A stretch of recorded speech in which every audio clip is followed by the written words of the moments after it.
जय हिंद विद्यार्थियों। आज हम पढ़ने जा रहे हैं सूर्य, चंद्रमा और पृथ्वी की सापेक्षिक स्थितियों के कारण होने वाली घटनाओं के बारे में। इन सापेक्षिक स्थितियों के कारण जो घटनाएं होती हैं उन्हें हम कहते हैं सूर्य ग्रहण, चंद्र ग्रहण, ज्वार भाटा यानी टाइड एंड ईव। इसकी हम चर्चा करेंगे। तो पहले हम सूर्य, चंद्रमा और पृथ्वी की सापेक्षिक स्थितियों के बारे में विस्तार से समझते हैं। जैसा कि हम जानते हैं कि पृथ्वी सूर्य का चक्कर लगाती है। ये है सूर्य और ये है पृथ्वी।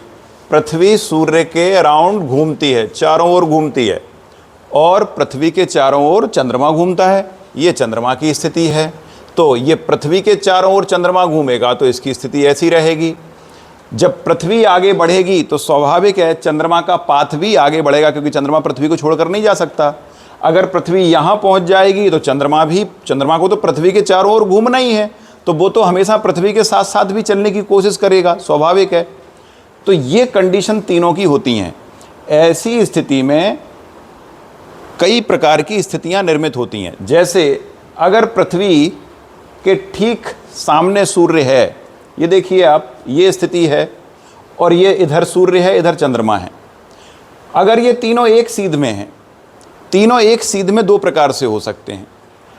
अगर चंद्रमा, सूर्य दोनों पृथ्वी के एक साइड में हों, अगर यहां चंद्रमा होगा तो चंद्रमा और सूर्य दोनों एक ही साइड में हो जाएंगे अर्थ के। जब दोनों एक ही साइड में हो जाएं, अथवा चंद्रमा पीछे की ओर जाए तो अपोजिट डायरेक्शन में हो गए, सूर्य इधर और चंद्रमा इधर, ऐसी स्थिति भी हो सकती है। तो इस प्रकार ये दो स्थितियां ऐसी बनती हैं जिसमें सूर्य, चंद्रमा और पृथ्वी तीनों एक सीधी रेखा में होते हैं। तीनों की लाइन सीधी होती है। तो और जब सूर्य, चंद्रमा और पृथ्वी एक सीधी रेखा में होते हैं तो इस अवस्था को कहा जाता है सिजगी।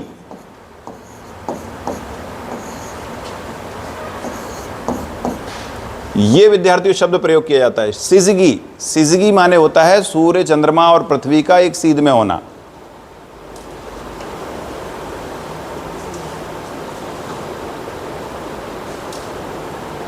सूर्य, चंद्रमा और पृथ्वी का एक सीध में होने की अवस्था को सिजगी कहते हैं। इसमें दो प्रकार की सिजगी होती है।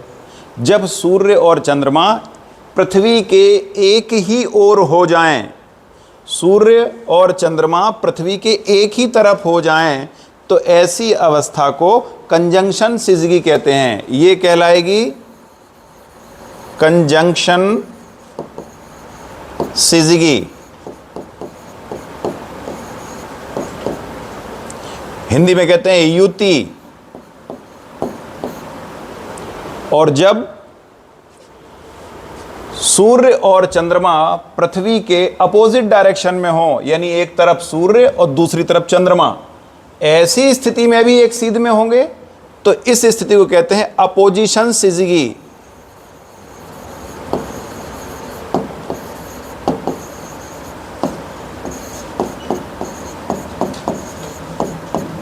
अपोजिशन सिजगी को हिंदी में कहते हैं वियुति।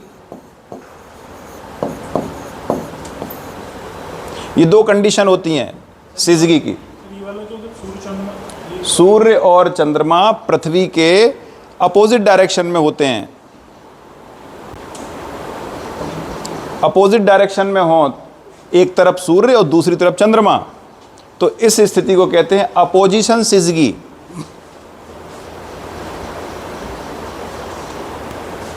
कंजंक्शन सिजगी और अपोजिशन सिजगी दो नाम लिए जाते हैं। सिजगी मीन्स सूर्य, चंद्रमा और पृथ्वी का एक सीध में होना। तो एक सीध में दो प्रकार से हो सकते हैं, जब दोनों एक ही तरफ रहें और अलग अलग तरफ रहें। अगर अलग अलग डायरेक्शन में हैं, एक पीछे एक आगे, तो ऐसी स्थिति को अपोजिशन। अपोजिट डायरेक्शन में तो अपोजिशन। सेम डायरेक्शन में है, एक ही तरफ है, तो कंजंक्शन। कंजंक्शन माने होता है जुड़ना। एक ही साइड में है तो कंजंक्शन, अपोजिट डायरेक्शन में तो अपोजिशन। इस अवस्था को कहते हैं सिजगी। जब कभी ऐसी अवस्था निर्मित होती है कंजंक्शन वाली, तो कंजंक्शन में मून बीच में होता है सूर्य और अर्थ के बीच में मून होता है। मून की छाया सूर्य पर पड़ती है। पृथ्वी पर खड़े हुए व्यक्ति को सूर्य दिखाई नहीं देता, सूर्य ढक जाता है। इस अवस्था को कहते हैं सूर्य ग्रहण। इस अवस्था को सूर्य ग्रहण। तो परीक्षा के लिए प्रश्न है, सूर्य ग्रहण कब होता है? तो आप कहेंगे कंजंक्शन सिजगी के दौरान। जब कंजंक्शन सिजगी होगी तो सूर्य ग्रहण होगा, यानी कंजंक्शन सिजगी के समय अमावस्या होगी। अमावस्या माने, अमावस्या क्या होती है? जब सूर्य को ग्रहण लगता है। सूर्य को ग्रहण कब लगता है? जब चंद्रमा बीच में होता है। जब पृथ्वी और सूर्य के बीच में चंद्रमा हो तो इस अवस्था को सूर्य ग्रहण कहते हैं। यह सूर्य ग्रहण की अवस्था कहलाती है। इसी को कहते हैं सोलर एक्लिप्स।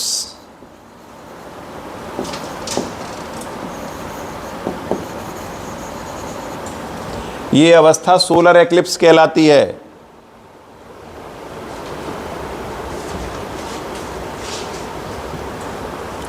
और जब, अब थोड़ी देर के लिए भूल जाओ कि चंद्रमा यहां है। अब मान लो चंद्रमा भ्रमण करते हुए यहां पहुंच गया।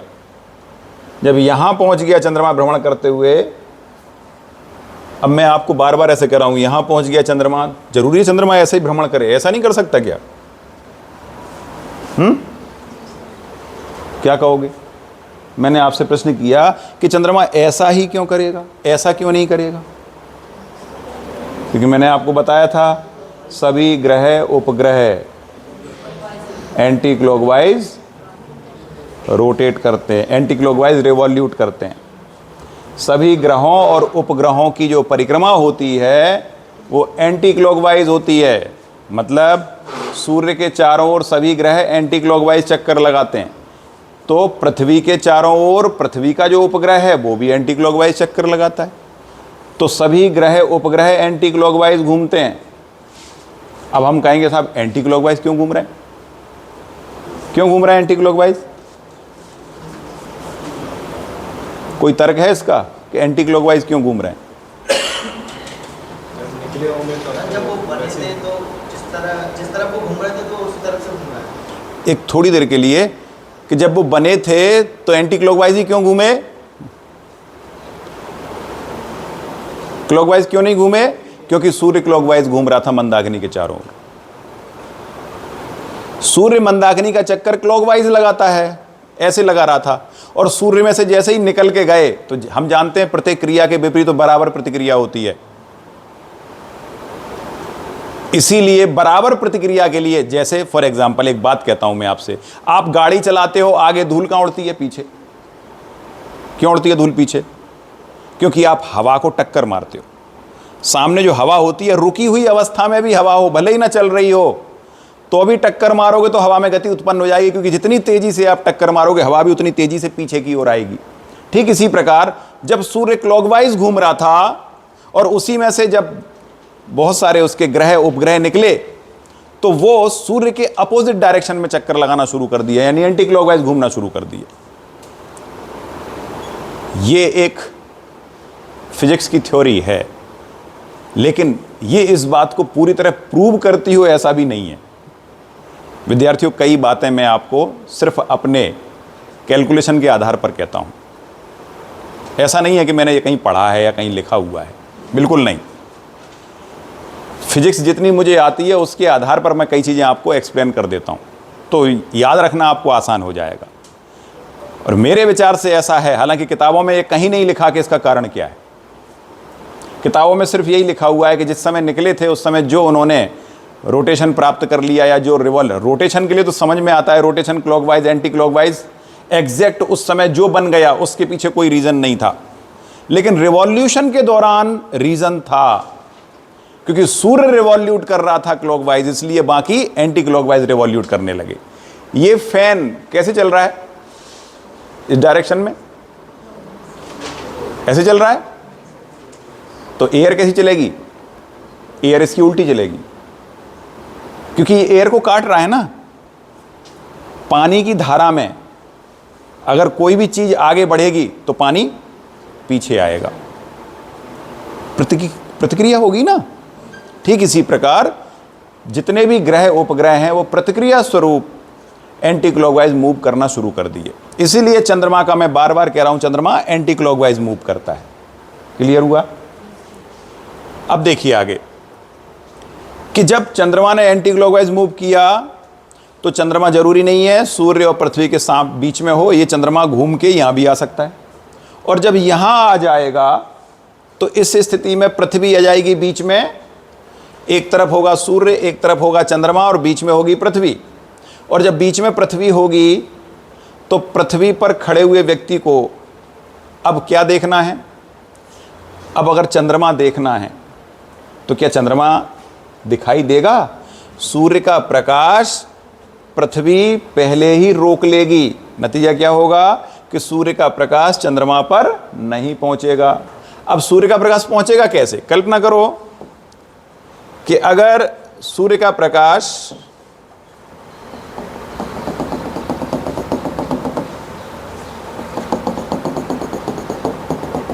ये पृथ्वी ने रोक लिया, चंद्रमा आ गया छाया में, तो चंद्रमा पर छाया पड़ गई किसकी? पृथ्वी की। पृथ्वी बीच में आ गई ना, तो पृथ्वी ने चंद्रमा पर प्रकाश को रोक लिया, सूर्य का प्रकाश चंद्रमा पर नहीं पहुंच रहा है, इसी को कहते हैं चंद्र ग्रहण। तो ये अवस्था कब बनेगी? अपोजिशन सिजगी के दौरान। अपोजिशन सिजगी में होगा चंद्र ग्रहण।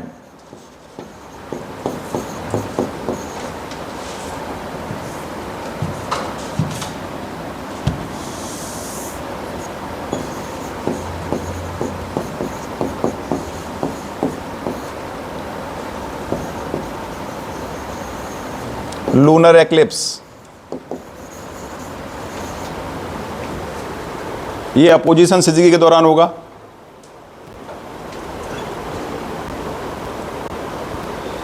अब अगली बात, चंद्र ग्रहण अपोजिशन सिजगी के दौरान होगा और इस समय होगी पूर्णिमा। ठीक है, ये वाली स्थिति कौन सी है? अमावस्या। जब सूर्य ग्रहण हुआ तो अमावस्या,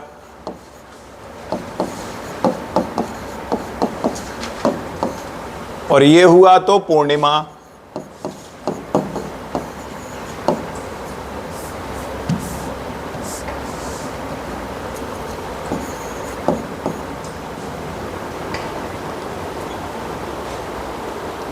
अब ये घटना हम जानते हैं, चंद्रमा को पृथ्वी का एक चक्कर लगाने में कितना समय लगता है?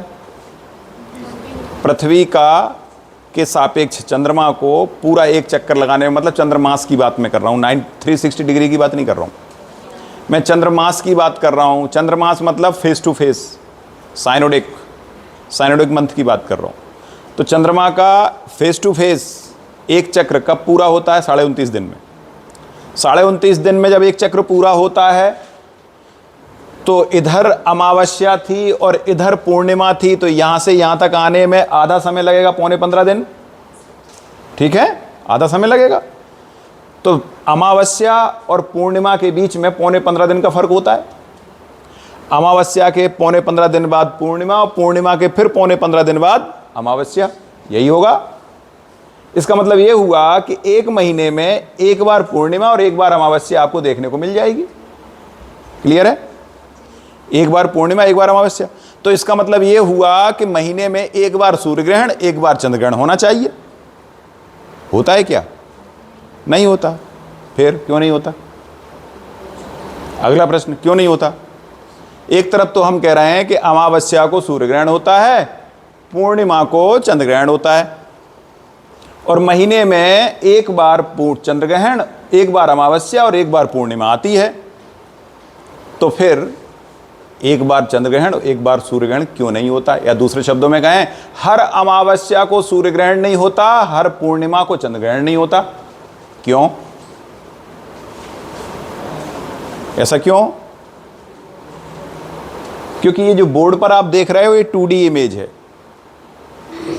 बोर्ड पर मैंने चंद्रमा का ऑर्बिटल जो लेवल है, उसका जो तल है, कक्ष तल, और पृथ्वी का कक्षा का तल, दोनों को मैंने एक साथ दिखाया है, एक ही समतल पर दिखाए हैं दोनों।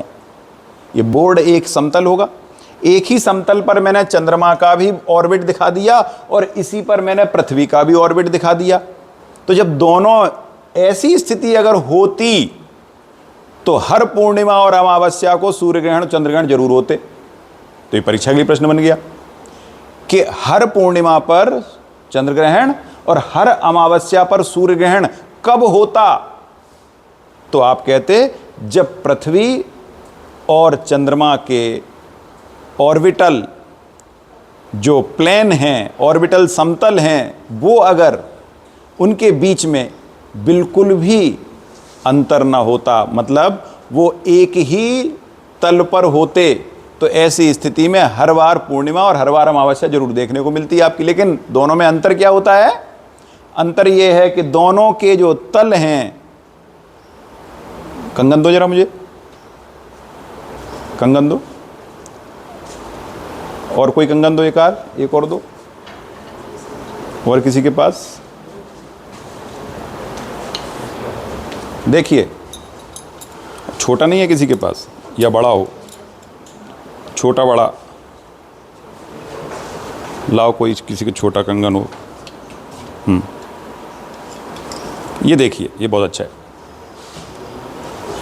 अगर दोनों के तल ऐसे होते, एक ही तल, ये देखिए एक ही समतल में है कि नहीं है, लेकिन ऐसा नहीं होता। एक का तल ऐसा है और दूसरे का तल ऐसा है, दोनों के तल में 5 डिग्री का फर्क होता है। नतीजा क्या होगा कि एक जैसी स्थिति केवल तब बनेगी जब दोनों के तल एक सीध में होंगे। और दोनों के तल एक सीध में कहां होंगे? देखिएगा आप ध्यान से,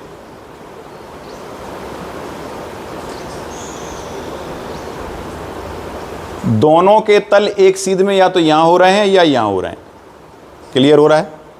ये बात समझ में आ रही है? दोनों के तल एक सीध में या तो यहां है या यहां है, यही है ना। इसीलिए साल में जब कभी ऐसी स्थितियां निर्मित होती हैं कि वो तल एक सीध में आ जाते हैं, यहां बीच में मान लो सूर्य है थोड़ी देर के लिए, अथवा सूर्य इधर है, तो सूर्य, चंद्रमा और पृथ्वी, मान लीजिए ये अंदर है चंद्रमा, ये है पृथ्वी और ये है सूर्य, तो चंद्रमा का और पृथ्वी का दोनों आमने सामने यहां होंगे और यहीं सूर्य आ जाए तो तीनों एक सीध में हो जाएंगे। ऐसी स्थिति में आपको सूर्य ग्रहण या चंद्र ग्रहण देखने को मिलेगा। डिपेंड करेगा चंद्रमा बीच में है या पृथ्वी बीच में। सूर्य तो कभी बीच में आता नहीं, सूर्य तो अपनी जगह यहां रहेगा। बीच में कौन आएगा? या तो चंद्रमा आएगा या पृथ्वी आएगी। ठीक है, ये भी याद रखने का तरीका है। सूर्य ग्रहण चंद्र ग्रहण कब होते हैं? तो परीक्षा में प्रश्न आता है जब पृथ्वी सूर्य और चंद्रमा के बीच में आ जाती है, जब चंद्रमा पृथ्वी और सूर्य के बीच में जाता है, जब सूर्य पृथ्वी और चंद्रमा के बीच में जाता है, जब चंद्रमा पृथ्वी और सूर्य के बीच में आता है। ऐसे करके अवस्थाएं दी रहती हैं। तो आपको याद क्या रखना है? सूर्य कभी बीच में नहीं आता। याद रखने का तरीका है, सूर्य कभी बीच में नहीं आता। सूर्य अपनी जगह स्थिर है थोड़ी देर के लिए। बीच में या तो चंद्रमा आएगा, चंद्रमा बीच में आ गया तो कंजंक्शन सिजगी होगी, और अगर पृथ्वी बीच में आ गई तो अपोजिशन सिजगी होगी। अपोजिशन सिजगी होगी तो पूर्णिमा होगी, कंजंक्शन सिजगी होगी तो अमावस्या होगी। और ऐसी स्थिति निर्मित होनी चाहिए विद्यार्थियों, सामने सूर्य है, सपोज ये लाइट है, सूर्य आ रहा है, सूर्य ठीक सामने है, और ये अगर पृथ्वी का पाथ है, पृथ्वी का ऑर्बिट है, और ये चंद्रमा का ऑर्बिट है, तो चंद्रमा का ऑर्बिट और पृथ्वी का ऑर्बिट ये एक सीध में यहां पर हैं। लेकिन अगली पूर्णिमा को हो सकता है ऐसी स्थिति बन जाए। तो ऐसी स्थिति बन गई तो क्या होगा? चंद्रमा की स्थिति ऊपर है, पृथ्वी की स्थिति थोड़ी नीचे है। हालांकि हैं दोनों एक दूसरे के पास, लेकिन थोड़े ऊपर नीचे हो गए, जिसके कारण पूर्णिमा अमावस्या की स्थिति निर्मित नहीं होगी। साल में ग्रहण कम से कम, साल में जो ग्रहण की अधिकतम अवस्था है वो कितने बार ग्रहण लग सकता है? साल में अधिकतम कितने ग्रहण हो सकते हैं? साल में अधिकतम 7 ग्रहण हो सकते हैं। एक साल में 7 ग्रहण हो सकते हैं, और इन 7 ग्रहण में सूर्य ग्रहण की स्थिति ज़्यादा बार निर्मित होती है। चंद्र ग्रहण की स्थिति कम बार निर्मित होती है। सूर्य ग्रहण हो सकता है 4 से 5 हो जाएं, सूर्य ग्रहण 4 से 5 हो सकते हैं। चंद्र ग्रहण स्वाभाविक है, अगर सूर्य ग्रहण 4 हो गए तो चंद्र ग्रहण 3 होंगे, सूर्य ग्रहण अगर 5 हो गए तो चंद्र ग्रहण 2 होंगे। कुल मिला के अधिकतम ग्रहण कितने? 7। क्लियर हुआ? अधिकतम 7 ग्रहण हो सकते हैं और 7 ग्रहण में से डिपेंड करता है कि सूर्य ग्रहण कितने हैं। याद रखें, सूर्य ग्रहण हमेशा ज़्यादा होते हैं, चंद्र ग्रहण हमेशा कम होते हैं। मतलब चंद्र ग्रहण की स्थितियां कम निर्मित होती हैं, सूर्य ग्रहण की स्थितियां ज़्यादा निर्मित होती हैं। हो सकता है एक साल में कम से कम 2 ग्रहण हो सकते हैं, अधिक से अधिक 7 ग्रहण, कम से कम 2 ग्रहण होते हैं। और अगर कम से कम 2 ग्रहण हुए तो यह भी हो सकता है चंद्र ग्रहण एक भी ना हो। बात को समझना, ये परीक्षा के लिए इंपॉर्टेंट प्रश्न है कि साल भर में अधिकतम 7 ग्रहण हो सकते हैं और न्यूनतम 2 ग्रहण हो सकते हैं। उन 7 ग्रहण में से कम 2 तो सूर्य ग्रहण होते ही हैं, ये कम से कम बोल रहा हूं मैं। और अगर 2 कम से कम सूर्य ग्रहण हुए तो हो सकता है चंद्र ग्रहण एक भी ना हो, यह भी हो सकता है। मतलब ऐसा साल हो सकता है जिसमें एक भी चंद्र ग्रहण ना हो, लेकिन ऐसा साल कभी नहीं होता जिसमें एक भी सूर्य ग्रहण ना हो। क्लियर हुआ? समझ में आई बात? मतलब सूर्य ग्रहण की होने की संभावना ज्यादा बनती है। इट मीन्स सूर्य ग्रहण की होने की संभावना ज्यादा बनती है, इसका मतलब कंजंक्शन सिजगी की संभावना ज्यादा रहती है। अपोजिशन सिजगी में प्रॉब्लम है। ऐसा क्यों हो रहा है?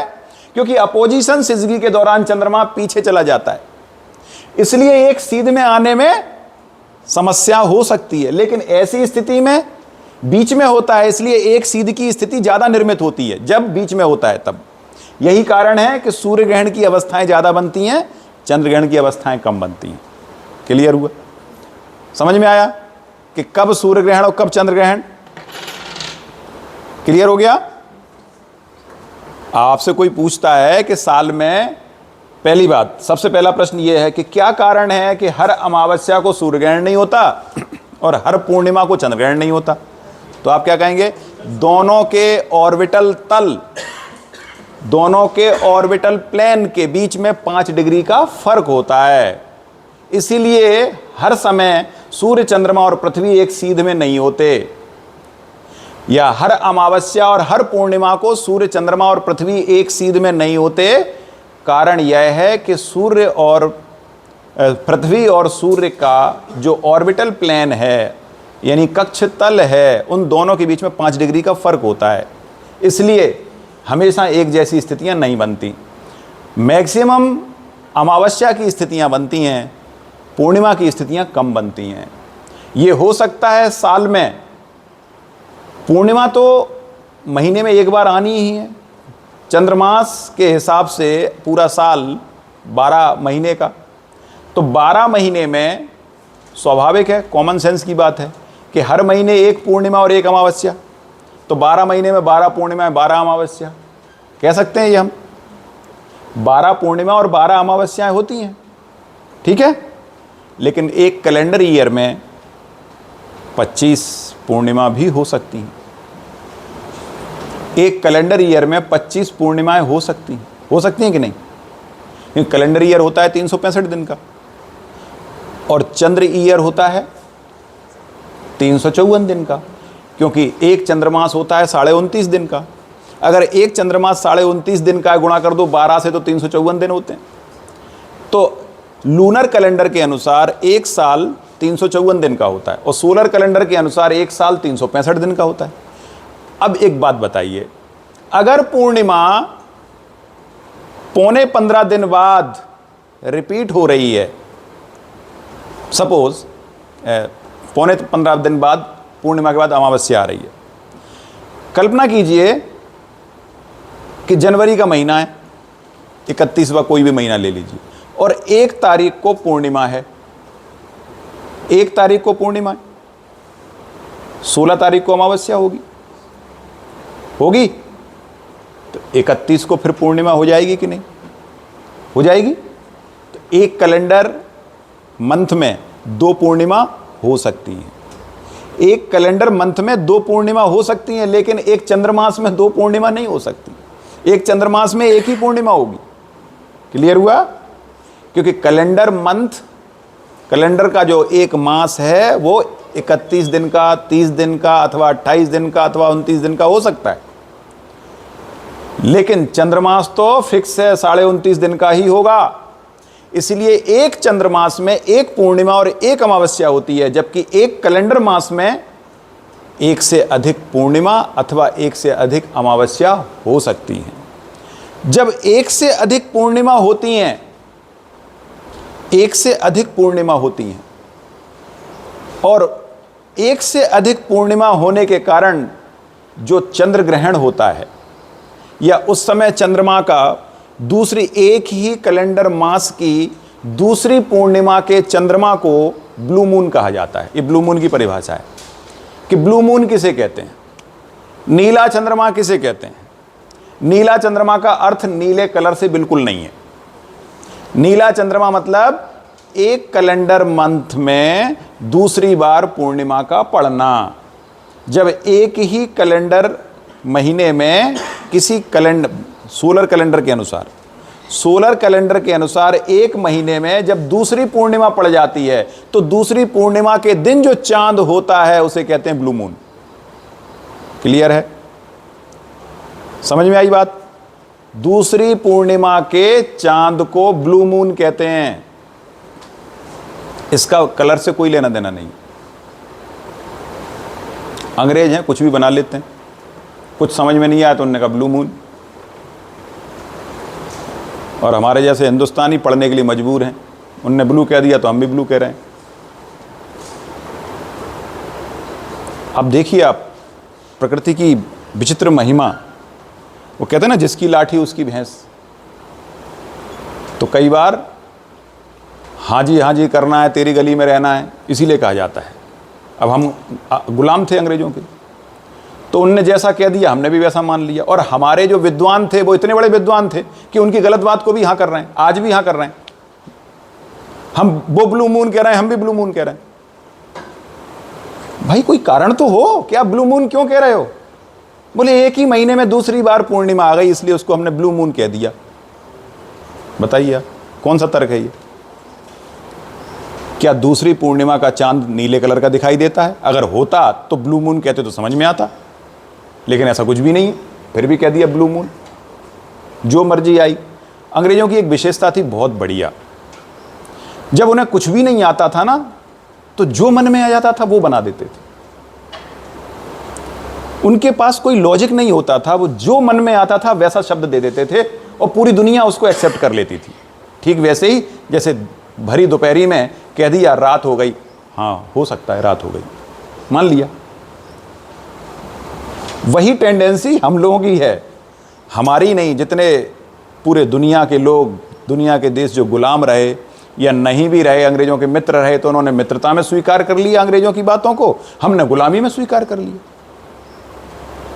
इस तरह से ये ब्लू मून नाम पड़ा। तो कभी कंफ्यूज्ड मत होना, परीक्षा में आए तो मजबूरी है, हमें अंग्रेजों के द्वारा दिए गए शब्दों को ही याद करना पड़ेगा, क्योंकि परीक्षक आपसे वही उम्मीद करता है। तो ब्लू मून शब्द का मतलब क्या होता है तो आपको पता होना चाहिए। एक ही कैलेंडर मंथ में दूसरी बार पूर्णिमा का पड़ जाना, और उस समय जो पूर्णिमा का जो चंद्रमा होता है उस चंद्रमा को ब्लू मून कहते हैं। क्लियर है? सर ऐसा क्यों, जिस अपन इसके हिसाब से पढ़ें तो चंद्र ग्रहण और सूर्य ग्रहण में सर ऐसा क्यों कहते हैं कि भगवान कष्ट में है, पर्दा बंद कर? वो पौराणिक बात है, चलो पूछ रहे हो तो बता देता हूँ। एक्चुअली आपने पढ़ा होगा जब समुद्र मंथन हुआ था, समुद्र मंथन के दौरान विष निकला था और अमृत भी निकला था। समुद्र मंथन जब किया गया तो सबसे पहले निकलने वाली चीज़ क्या थी? विष, जिसके कारण पूरी दुनिया जलने लगी। तो शंकर जी ने उसे अपने कंठ में रख लिया और उनका कंठ नीला हो गया, तब से वो नीलकंठ कहलाए। और सबसे अंत में निकला था अमृत। 14 रत्न निकले थे समुद्र मंथन के दौरान। समुद्र मंथन किसने? राक्षसों ने और देवताओं ने मिलकर किया था। तो जो 14 रत्न निकले उनमें 14वां रत्न जो था वो अमृत था। एक एक करके चीजें निकलती गई। कभी ऐरावत हाथी निकला, जिसे किसने धारण किया? इंद्र ने। तो कभी वो घोड़ा निकला, उसको स्वीकार कर लिया राजा बलि ने, जो राक्षसों के राजा थे, उन्होंने स्वीकार कर लिया। कभी वरुणी कन्या निकली, शराब की पूरा एक बोतल लेके। तो शराब चूंकि राक्षसों को बहुत पसंद थी, तो देवताओं ने कहा इन्हीं को दे दो। तो राक्षसों ने खुशी खुशी वरुणी कन्या को स्वीकार कर लिया। लक्ष्मी जी निकली तो सब परेशान हो गए, बोले इन्हें कौन ले। क्यों? जैसे ही वो निकली तो वहाँ ऋषि मुनि सब व्याख्या कर रहे थे। भाई देखो, शिक्षक तो हर जगह बैठते थे, जहाँ भी कोई यज्ञ कांड होता था वहाँ शिक्षक बैठते थे। तो शिक्षकों में राक्षसों के भी शिक्षक होते थे और देवताओं को भी शिक्षक होते थे। तो जैसे ही कुछ निकलता तो राक्षस अपने गुरु के पास जाते, गुरु जी ये निकला है, बताओ क्या करें। देवता अपने गुरु के पास जाते। देवताओं के गुरु थे बृहस्पति और राक्षसों के गुरु थे शुक्राचार्य। दोनों ही पंडित थे, विद्वान थे, लेकिन शुक्राचार्य की प्रवृत्ति राक्षसी प्रवृत्ति थी, इसलिए वो राक्षसों के गुरु बन गए। बृहस्पति की गुरु देवताओं की प्रवृत्ति थी, इसलिए वो देवताओं के गुरु बन गए। दैवीय प्रवृत्ति थी उनकी। तो जिसकी जैसी प्रवृत्ति वो वैसे ही अपने शिष्य ढूंढ लेता है। तो जब शराब निकली तो राक्षस बोले अपने गुरु से, शुक्राचार्य जी से, गुरु जी क्या ख्याल है? बोले ले लो, तुम्हारे काम आएगी। लक्ष्मी जी निकली तो पूछा राक्षसों ने, बोले गुरुजी बड़ी सुंदर कन्या निकली है। बोले पागल मत बन जाना, उस कन्या के चक्कर में बर्बाद हो जाओगे। बोले क्यों? बोले वो चंचला है, चंचला है, उसे कोई धारण नहीं कर सकता, तुम में दम नहीं है। जो लक्ष्मी को धारण करेगा, लक्ष्मी की चंचल अवस्था को सहजने योग्य भी होना चाहिए, नहीं तो बर्बाद कर देगी। जिसके पास आई उसे तो अमीर कर देती है, और जब जाती है तो कंगाल बना देती, कटोरा हाथ में पकड़ा देती। तो राक्षस बोले नहीं गुरुजी हम नहीं लेंगे। देवताओं ने पूछा अपने गुरु से, बोले गुरुजी इसको ले लें, लक्ष्मी मालामाल हो जाएगा पूरा स्वर्गलोक। बोले पागल मत बनो, कंगाल भी हो सकता है, तुम में से कोई धारण नहीं कर सकता। तो बोले फिर क्या करें? बोले अपने बड़े गुरु के पास जाओ, विष्णु जी के पास, उन्हीं में क्षमता है और कोई धारण नहीं कर सकता है इसको। तब विष्णु जी के पास गए, बोले महाराज अब आप ही स्वीकार करो, ना वो ले रहा है ना हम ले रहा है, कोई नहीं लेने को तैयार है लक्ष्मी को। तब फिर विष्णु भगवान ने लक्ष्मी को धारण किया, और लक्ष्मी केवल विष्णु के पास टिकी है, आज तक दुनिया में किसी के पास नहीं टिकी। प्रकृति का नियम है, जो एक बार हो गया सो हो गया। लक्ष्मी को साधने की दम किसी में नहीं है इस पूरे दुनिया में, इसीलिए आज तक कोई ना स्थायी राजा रहा ना कोई स्थायी रंक रहा। राजा को रंक होते देखा और रंक को राजा बनते देखा। लक्ष्मी की महिमा है, जिस पर उदार हो गई उसे राजा बना दिया, और जिससे गुस्सा हो गई उसे रंक बना दिया। इसीलिए लक्ष्मी जी को किसी ने स्वीकार नहीं किया। फिर आगे चलकर जब ऐसे करके एक एक चीजें निकलती गई, किसी को राक्षसों ने धारण किया, किसी को देवों ने धारण किया, और जब अंत में अमृत निकलता है तो अमृत निकला। उस अमृत के लिए राक्षसों ने पूछा, शुक्राचार्य ने कहा जितनी जल्दी हो सके झपट लो, और इसे तुम लोगों ने पी लिया तो अमर हो जाओगे, देवताओं की औकात नहीं है तुमसे लड़ जाएं। राक्षस तुरंत बढ़ गए, राक्षसों और देवताओं में खींचातानी मची। जब खींचातानी मची तो उस अमृत से कुछ बूंदें छलक गई, नीचे गिर गईं। ऐसी 12 बूंदें गिरी, जहां जहां 12 बूंद गिरी वहां ज्योतिर्लिंग बन गया। तो आज हिंदुस्तान में 12 ज्योतिर्लिंग हैं, उनका अस्तित्व इसी तरह से है। और राक्षसों और देवताओं के बीच में खींचातानी से अमृत की जहां जहां बूंद गिरी वहां ज्योतिर्लिंग की स्थापना हो गई। हिंदुस्तान में 12 ज्योतिर्लिंग बन गए। और राक्षस उस अमृत के लिए कुछ भी तैयार करने को तैयार थे, शुक्राचार्य जी ने कह दिया था, बोले पागल मत बनो, जितना तुम बल लगा सकते हो लगा लो। और राक्षस सफल हो गए, उन्होंने देवताओं से अमृत छीन लिया और छीन के भागे। बोले भाड़ में जाए समुद्र मंथन, मिल गया अमृत, अब क्या करना है, अब तो अपन हो गए बलवान, लड़ लेंगे, निपट लेंगे इन देवताओं से। वो भागे। जब वो भागे तो उनमें आपस में फिर खींचातानी शुरू हो गई। देखो कहावत है कि अगर हराम की दौलत मिल जाए तो विवेक हर लेती है, इसी तरह से वो हराम का अमृत मिल गया तो उसको पाने के लिए खजाना मिल गया। एक प्रकार से वो खजाना फिर जितने लोगों के वो मिलता है, फिर वो उनमें आपस में फिर चीज़ होती है कि मैं इसको मार डालूं तो ये खजाना पूरा मेरा। तो राक्षसों में आपस में तनातनी शुरू हो गई और देवता फिर भागे भागे विष्णु जी के पास गए। बोले महाराज अब आप ही कुछ कर सकते हो, हमसे तो छीन लिया उन लोगों ने। बोले अरुण ने पी लिया तो वो अमर हो जाएंगे और तुम लोग फिर कभी नहीं जीत सकते, ये पूरा सिंहासन इंद्र का खत्म हो जाएगा, तुम लोग फिर नौकर चाकर बन के रहोगे राक्षसों के। तब बोले कुछ तो करो अब। तो उन्होंने कहा चलो मैं ही कुछ करता हूँ। तो मोहिनी रूप धारण किया विष्णु भगवान ने, और मोहिनी रूप धारण करके एक सुंदर कन्या का रूप लेके और राक्षसों के पास पहुंचे। बोले क्या कर रहे हो तुम, इतने सब भाई भाई आपस में होकर और लड़े जा रहे हो इसके लिए? अरे तुम्हें यही पीना है ना, मैं पिलाती हूं ना, चलो। खुश हो गए राक्षस। राक्षस बुद्धि होती ऐसी है, जैसे आजकल जो ज्यादातर राक्षस बुद्धि पाई जाती है। महिलाओं के चक्र में फंस के अक्सर आदमी बर्बाद क्यों होता है? क्योंकि राक्षस बुद्धि है। तो इस राक्षस बुद्धि में क्या हुआ कि उन्हें मोहिनी की बात जम गई और उन्होंने कहा अरे आखिर देव और राक्षस सब तुम लोग हो कौन? तुम सब भाई भाई तो हो, क्योंकि कश्यप ऋषि की संतान हो।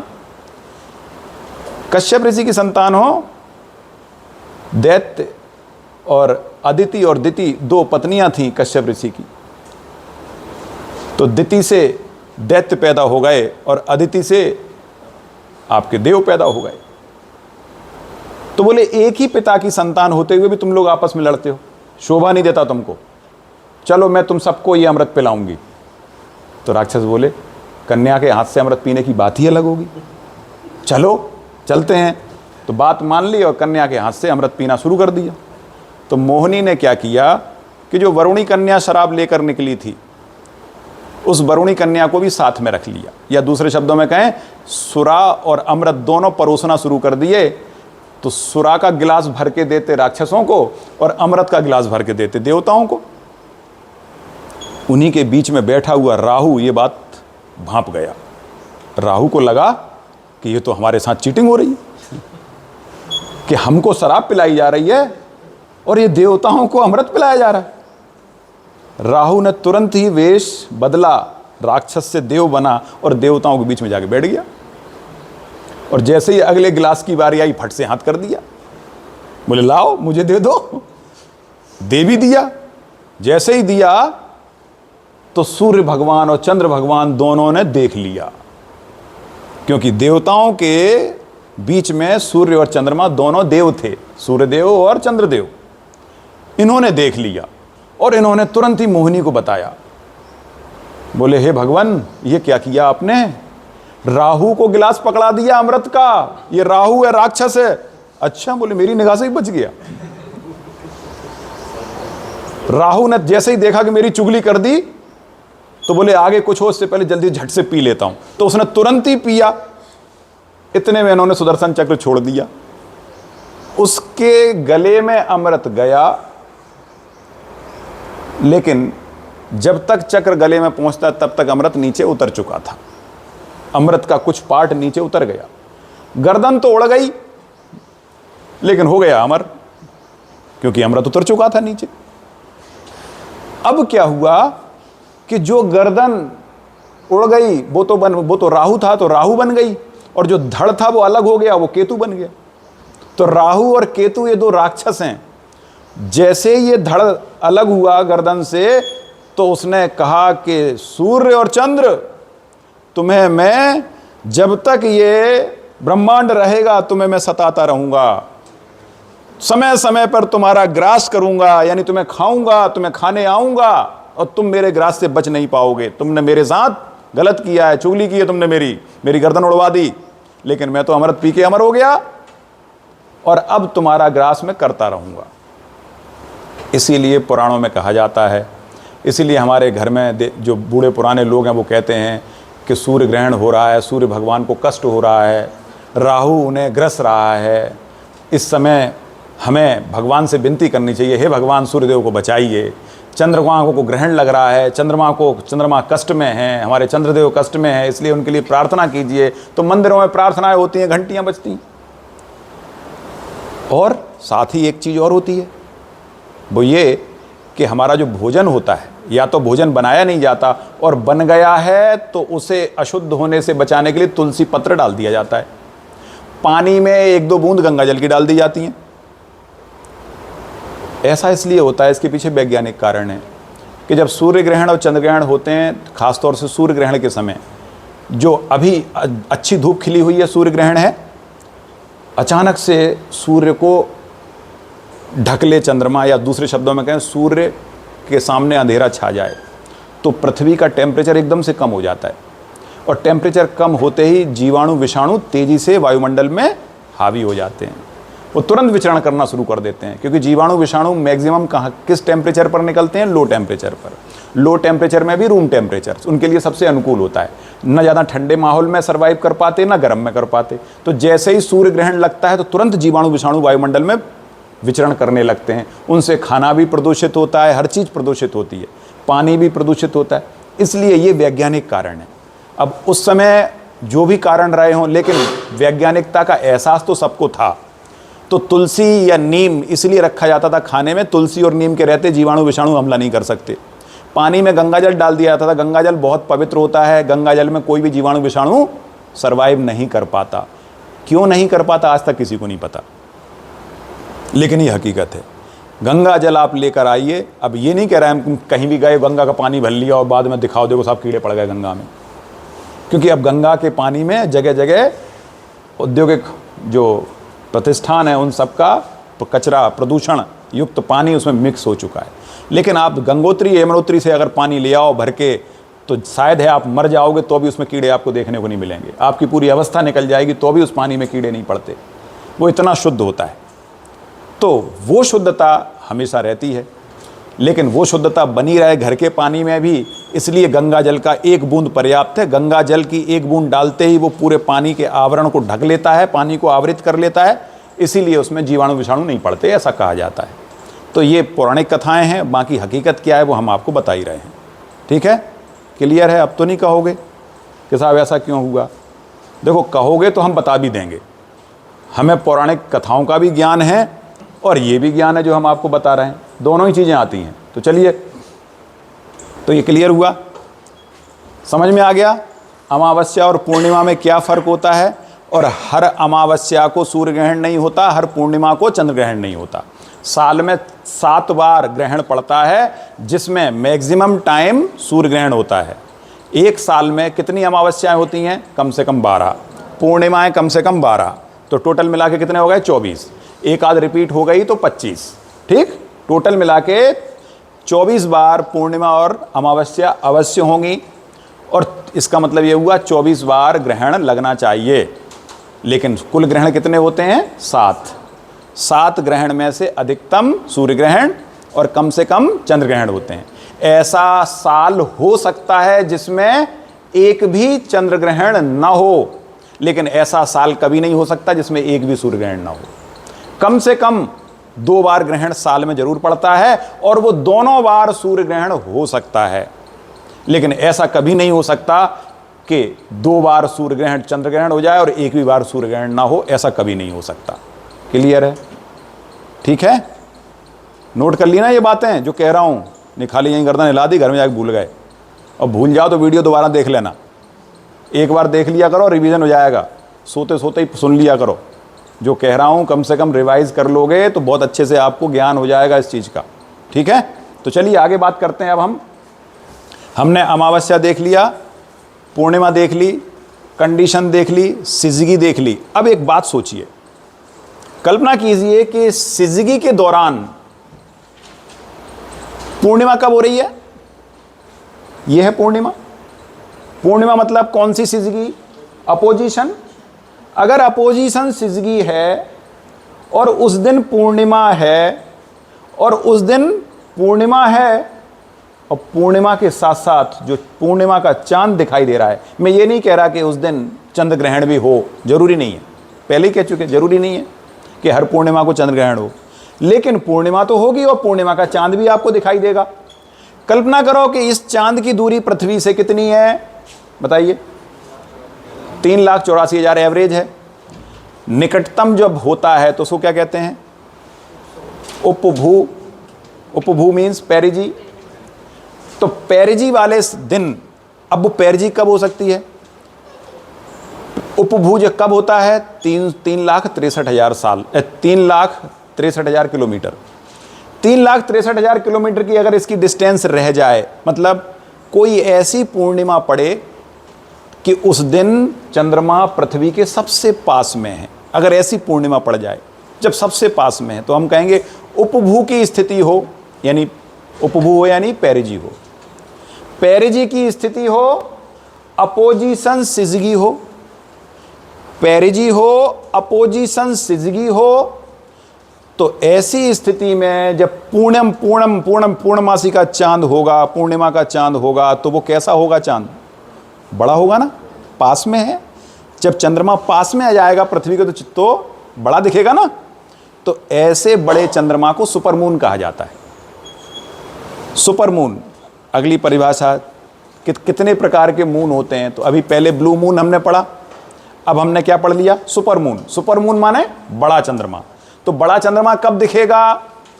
सबसे पहले चंद्रमा, बड़ा चंद्रमा मतलब पूरा चंद्रमा और बड़ा चंद्रमा। पूरा चंद्रमा मीन्स पूर्णिमा, बड़ा चंद्रमा मीन्स पूर्णिमा हो। जब पूर्णिमा है तो उस दिन सिजगी होगी, स्वाभाविक है। तो सिजगी होना चाहिए। सिजगी का मतलब क्या है? सूर्य, चंद्रमा और पृथ्वी का एक सीध में होना, ये सिजगी है। तो बड़ा चंद्रमा देखना है तो चंद्रमा पास में होना चाहिए, तो बड़ा दिखेगा।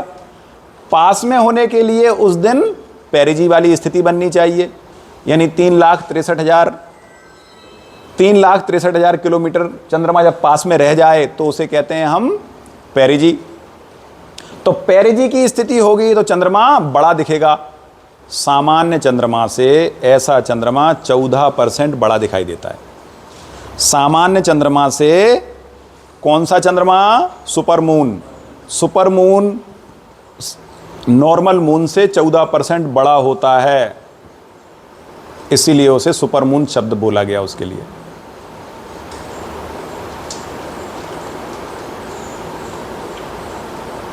अब बात आती है रेड मून। अगला है रेड मून, मतलब लाल चंद्रमा।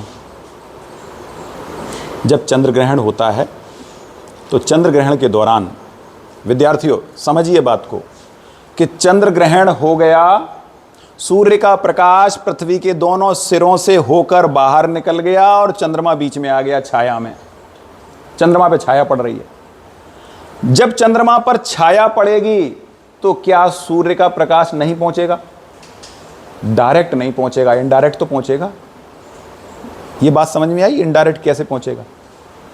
जब सूर्य अस्त हो जाता है तो भी आपको दिखाई देता है कि नहीं?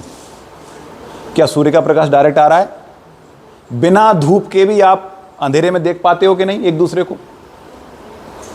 रात हो जाए, भले ही कितनी काली रात क्यों ना हो, तो भी बगल में खड़ा हुआ व्यक्ति दिखाई देता है ना? क्यों दिखाई देता है? सूर्य का प्रकाश तो है ही नहीं, फिर भी दिख रहा है। क्योंकि वायुमंडल से सूर्य का प्रकाश टकरा के बिखर जाता है, स्कैटरिंग हो जाती है लाइट की। लाइट स्कैटर्ड होती है, बिखरती है। कैसे बिखरती है? वायुमंडल के जो गैसियस पार्टिकल्स हैं अथवा डस्ट पार्टिकल हैं, उनसे टकराता है सूर्य का प्रकाश। सूर्य के प्रकाश की वेवलेंथ डस्ट या गैसियस पार्टिकल की मोटाई से ज़्यादा होती है। ज़्यादा होगी तो टकरा कर बिखर जाएगा, और कम होगी तो टक्कर मारकर आगे निकल जाएगा। तो जो लाइट टक्कर मार के आगे निकल जाए, इसका मतलब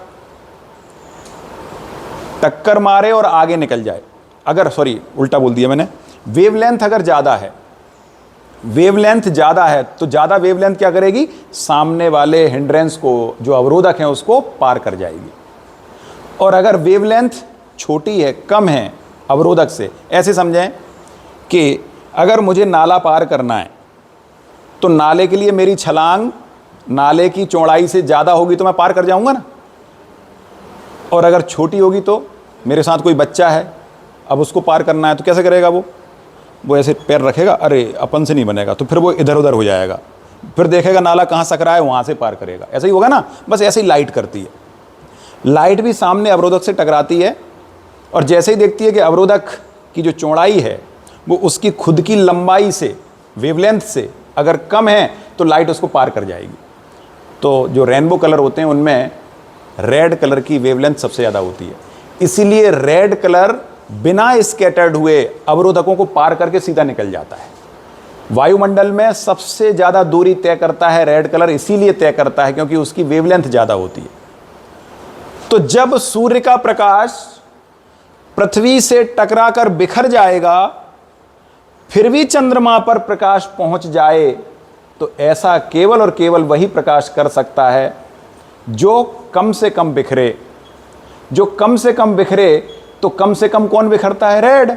इसलिए रेड कलर ज्यादा चंद्रमा तक पहुंचता है, बाकी कलर वायुमंडल में बिखर जाते हैं, वो चंद्रमा पर नहीं पहुंच पाते। इसीलिए पूर्णमासी का चंद्रमा लाल रंग का दिखाई देता है। दूसरे शब्दों में कहें, जब चंद्र ग्रहण होता है तो चंद्रमा का रंग लाल होता है, हल्का। आप देखिएगा कभी भी, ऐसे चंद्रमा को रेड मून कहते हैं। अब देखिए अंग्रेजों की महिमा, यहां तो रंग लाल था तो रेड मून कह दिया, और वहां ब्लू मून कह दिया बिना ब्लू होने के। ब्लू नहीं था तो भी ब्लू मून कह दिया। कितनी गलत बात है, कुछ भी परिभाषा देते हैं। तो ब्लू मून में मून ब्लू नहीं होता, लेकिन रेड मून में मून रेड होता है। ठीक है, क्लियर है? रेड मून में रेड क्यों होता है, कारण समझ में आया? क्योंकि लाल रंग की स्कैटरिंग कम होती है, इसलिए लाल रंग चंद्रमा तक ज्यादा पहुंच जाता है। बाकी कलर की स्कैटरिंग ज्यादा होने के कारण बिखर जाते हैं वायुमंडल में, वो नहीं पहुंच पाते। इसीलिए पूर्णमासी का चांद अगर ग्रहण पड़ गया है उस दिन, तो ग्रहण वाले दिन पूर्णमासी को अगर चंद्र ग्रहण हुआ है तो लाल रंग का चंद्रमा दिखाई देगा, उसे कहते हैं रेड मून। क्लियर हो गया? जब नॉर्मल पूर्णिमा रहती है तो येलोइश दिखता है थोड़ा। वो इस पे डिपेंड करता है कि चंद्रमा, पृथ्वी से चंद्रमा की दूरी कितनी है। अगर पृथ्वी से चंद्रमा की दूरी पास में है, जब पास में होगा तो स्वाभाविक है, मान लीजिए यहाँ है चंद्रमा, तो यहाँ जितना पास में होगा प्रकाश उतना ही ज़्यादा पहुँचेगा, और जितना दूर होगा प्रकाश उतना ही कम पहुँचेगा। सीधी सी बात है। जब प्रकाश कम पहुँचेगा तो लाल रंग का प्रभाव ज़्यादा रहेगा, और जब प्रकाश ज़्यादा पहुँचेगा, इसका मतलब क्या हुआ? लाल रंग के साथ साथ अन्य प्रकाश भी पहुँच जाएंगे। तो सारे लाइट का क्यूमुलेटिव इफेक्ट येलोइश होता है। अगर सारे कलर मिला लो तो उनका क्यूमुलेटिव इफेक्ट, विवग्योर जो 7 रंग होते हैं, उनका क्यूमुलेटिव इफेक्ट येलोइश होता है। क्यों? क्योंकि जो वेवलेंथ होती है वो 4000 से 8000 एंगस्ट्रॉम यूनिट के बीच में होती है, और बीच की जो वेवलेंथ होती है वो येलो कलर की होती है, इसलिए मिक्स्ड इफेक्ट येलोइश होता है। यही कारण है कि हर समय मून आपको रेड दिखाई दे ग्रहण में, ये जरूरी नहीं है, हल्का येलोइश भी हो सकता है, वो इस कारण से होता है। ठीक है, क्लियर हुआ? अब मैंने ये आपको इतनी सारी चीज़ें बताई, इसके साथ ही मैं आपको एक बार स्लाइड के थ्रू ये चीज़ें समझाता हूँ, और उसके बाद फिर मैं आ जाऊँगा कि जब सूर्य ग्रहण होता है तो कितने प्रकार से आपको सूर्य की स्थितियाँ नज़र आती हैं। चंद्रमा सूर्य को कभी पूरा ढक लेता है, कभी कम ढक पाता है, कभी आंशिक रूप से ढकता है। ये इस बात पर निर्भर करता है कि दूरी कितनी है। जब दूरी ज़्यादा होगी, चंद्रमा हमसे दूर होगा और उस समय सूर्य ग्रहण होगा। अब आप कल्पना कीजिए कि आप मतलब आपकी आँखें, और सामने है सूर्य, और बीच में कोई अवरोधक आ रहा है। अगर आपकी आँखों के सामने ऐसे मैं हाथ को ले आऊँ तो पीछे का सूर्य देख पाओगे आप? नहीं। लेकिन अगर मैं हाथ को पीछे ले जाऊँ तो मुझे सूर्य और पीछे की चीज़ें आराम से दिखाई देने लगेंगी। ऐसा ही होता है ना?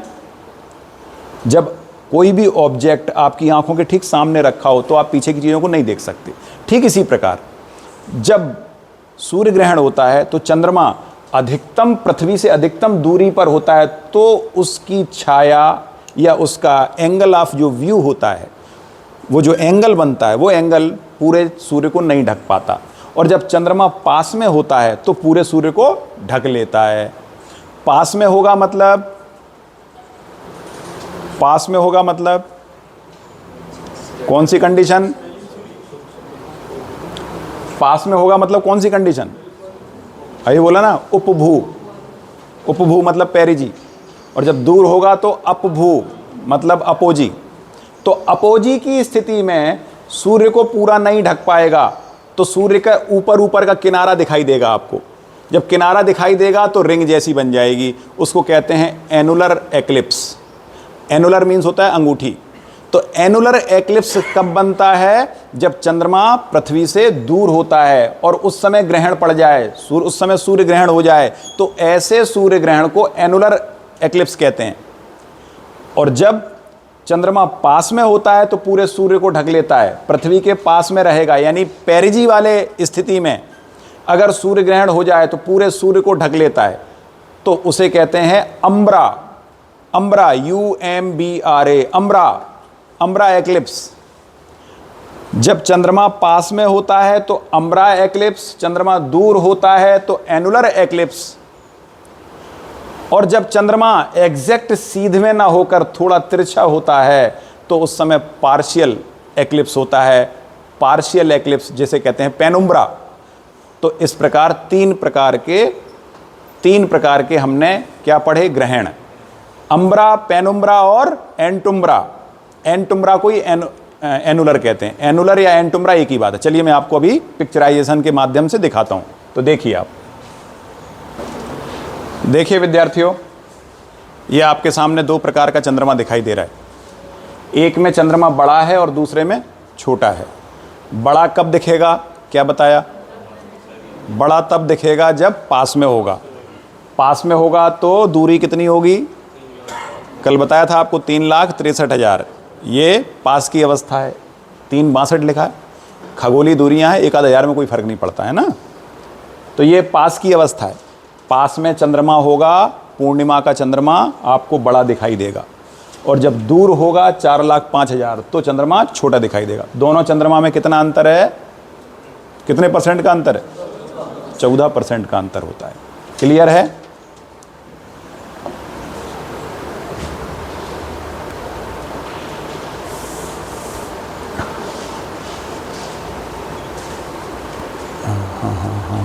एक और था पिक्चर, वो नहीं आई। तो देखिए विद्यार्थियों,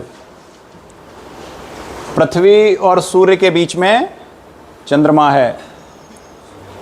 पृथ्वी पर यहां कोई व्यक्ति खड़ा हुआ है। यहां भी हो सकता है, यहां भी हो सकता है, यहां भी और यहां भी, कहीं भी हो सकता है। यहां पृथ्वी पर खड़ा हुआ व्यक्ति जब सूर्य को देखेगा और सामने चंद्रमा आ जाए तो ये अमावस्या के दिन होगा। पहली बात, अमावस्या के दिन होगा। सूर्य को चंद्रमा ढक लेगा।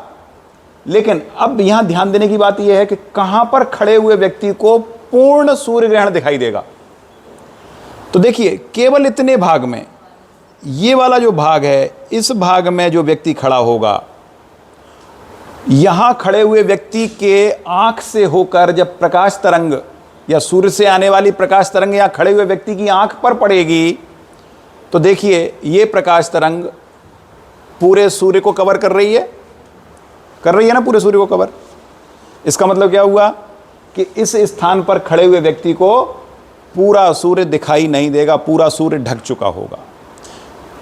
तो पृथ्वी के जिस भाग से पूर्ण सूर्य ग्रहण दिखाई देता है, ऐसी स्थिति में उस भाग के लोग कहते हैं कि अभी इस समय सूर्य ग्रहण किस प्रकार का है? अम्ब्रा। ये अम्ब्रा वाली स्थिति है। तो जितना ये काला भाग देख रहे हैं, यहां पर कहीं से भी सूर्य को देखोगे तो पूर्ण सूर्य ग्रहण दिखाई देगा, सूर्य पूरा ढका हुआ दिखाई देगा। मतलब यहां से अगर हवा में भी चले जाओ, आसमान में उड़ के चले जाओ, तो आसमान में उड़ के जाओगे तो चंद्रमा के पास पहुंच जाओगे ना आप। और चंद्रमा के जैसे जैसे पास जाओगे, मतलब आपका जो ऑब्जेक्ट है चंद्रमा आपकी आंखों के पास में आता जाएगा, तो पूरी दुनिया ढकती चली जाएगी। क्लियर है? तो आपको सूर्य पूरा दिखाई नहीं देगा। तो पूर्ण सूर्य ग्रहण की स्थिति बनती है अम्ब्रा वाली स्थिति में। और अम्ब्रा वाली स्थिति पृथ्वी पर बहुत छोटे पार्ट में होती है, बहुत लंबी जगह में नहीं हो सकती। अम्ब्रा कम जगह में से दिखाई देता है अम्ब्रा। इसके बाद ये वाली अवस्था देखिए, पृथ्वी के इस भाग में पृथ्वी के इस भाग में और इतने भाग में। यहाँ पर खड़े हुए व्यक्ति को जब चंद्रमा दिखाई देगा तो यहाँ से जब सूर्य का प्रकाश जाएगा, चंद्रमा से आगे सूर्य देखेगा तो उसको पार्शियल सूर्य दिखाई देगा, यानी पार्शियल सूर्य ग्रहण होगा। तो इस भाग में और इस भाग में पार्शियल सूर्य ग्रहण होगा। यहाँ से कहीं से भी देखोगे तो आपको सूर्य थोड़ा दिखाई देगा, थोड़ा ढका दिखाई देगा।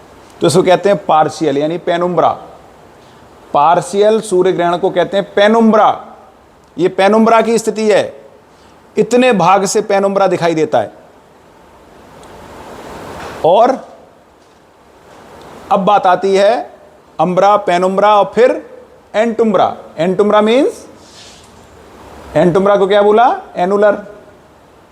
उसमें सूर्य पूरा नहीं ढकता लेकिन किनारे किनारे दिखाई देते हैं।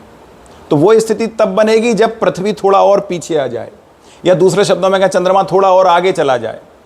तो उस स्थिति में अम्ब्रा हवा में बनेगा, पृथ्वी पे नहीं बनेगा, और पृथ्वी पे बनेगा एंटुम्ब्रा। अभी मैं दिखाता हूं आपको दूसरे फिगर के माध्यम से। तो क्लियर हुआ? अभी दो चीजें समझ में आई। अम्ब्रा ये वाला पार्ट, इतने काले भाग में पूरा सूर्य ढक जाएगा। यहां कहीं से भी खड़े होकर देखोगे आप, हवा में चले जाओ तो भी, तो चंद्रमा के पास में चले जाओगे तो बहुत आसानी से ढक जाएगा। लेकिन अगर दूरी बढ़ जाए थोड़ी और, तो फिर कैसी स्थिति बनेगी? तो बनेगी एंटुम्ब्रा की स्थिति। अभी देखते हैं। तो ये क्लियर हो गया। तो मैक्सिमम भाग में आप क्या देख रहे हो? पेनुम्ब्रा। इसीलिए जब सूर्य ग्रहण होता है ना, तो पृथ्वी के अधिकांश भागों से कैसा? पार्शियल सूर्य ग्रहण यानी आंशिक सूर्य ग्रहण दिखाई देता है। आंशिक सूर्य ग्रहण तो कई जगहों से दिखाई देता है, लेकिन पूर्ण सूर्य ग्रहण बहुत कम जगह से दिखाई देता है। बहुत कम ही देश होते हैं जहां की भूमि से पूर्ण सूर्य ग्रहण आप देख सकते हो, और पूर्ण सूर्य ग्रहण को ही अम्ब्रा कहते हैं, पार्शियल को पेनुम्ब्रा। ठीक, अब तीसरे प्रकार का दिखाता हूं आपको कि पृथ्वी यहां है।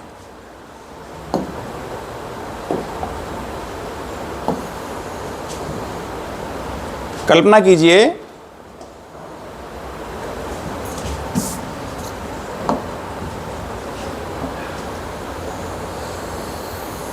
ये अर्थ है। अब जब सूर्य का प्रकाश जाएगा, रास्ते में चंद्रमा पड़ेगा, चंद्रमा से टकराकर प्रकाश फैलेगा, और केवल ये काले काले भाग में आप देख रहे हैं ना, इतने भाग में ये अम्ब्रा की स्थिति बनेगी। इस भाग में यहां कहीं भी खड़े होकर देखोगे तो पूर्ण सूर्य ग्रहण दिखाई देगा। लेकिन इसके पीछे जाओगे तो जैसे ये प्रकाश तरंग पार हो जाएगी तो केवल इतने भाग में, इतने भाग में, ये पृथ्वी के इस भाग में और यहां तक, जहां सुप्रकाश किरणें एक दूसरे को क्रॉस कर देती हैं, इस भाग में आपको पार्शियल सूर्य दिखाई देगा। पार्शियल मतलब ऐसा सूर्य दिखाई देगा। चंद्रमा की छाया सूर्य को इतना ढक पाएगी, तो शेष ये वाले किनारे आपको बाहर निकलते हुए दिखाई देंगे, तो एक अंगूठी जैसी बन जाएगी। इसको कहते हैं एनुलर या एंटुम्ब्रा। तो इतने भाग में एंटुम्ब्रा है। अगर मैंने पृथ्वी को इस तरह से बनाया तो इस भाग में एंटुम्ब्रा, पृथ्वी को और पीछे कर देंगे तो ये एंटुम्ब्रा वाली पोजीशन बढ़ती चली जाएगी। क्लियर हुआ? समझ में आई एंटुम्ब्रा? तो एंटुम्ब्रा के लिए क्या जरूरी है?